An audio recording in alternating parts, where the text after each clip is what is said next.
This world is a polarity. Now, what is polarity? Polarity means that there is a belief system intact here that says there can be opposing forces, that the yin and yang can oppose each other. Duality. Now, this is not true.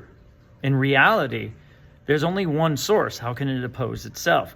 But this world is an illusion that has been created to believe that it is possible. And this is why it doesn't feel good. This is why we have negative emotion. If you think of negative emotion, sad, you have to be sad. It's something.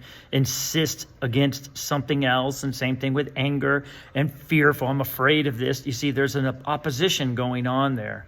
Whereas if you move into the positive emotion, there's a love and there's a joy. These two things come closer and closer together. Now, we are magnetic beings. So on one side, we're magnetically attracting from a positive place. From the negative side, there's a feeling of repelling against whatever it is that we're trying to push it away from. Now, the reality is there is no such thing as opposition in a universe that is constructed based on one source.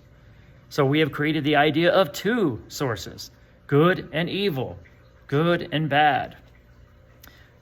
Now, the reason that negative emotion exists is because when you move into a place of opposition, because it's not real and it does not match that of our higher self that knows the truth of who we are, we're going to temporarily try to separate from that broader, bigger, wiser, loving part of us. And that is what we're feeling. So anytime you look at the world and have opposition towards anything, regardless of what it is, person, place, or thing, experience, circumstance, situation, you are moving against that bigger part of who you are, and that is the negative feeling, that ucky, separate feeling that you are experiencing.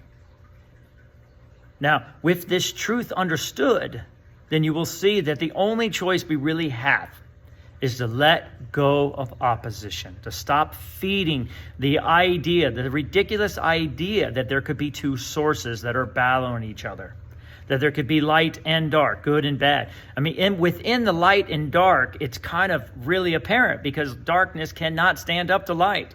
If you light just a little matchstick, it takes away from darkness.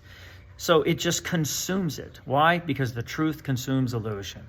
And the more you look out at the world and your circumstance and recognize where are you opposing things? Where are you pushing against it? And instead, ask that bigger part of you, how can I see this from a new perspective of connection and unity?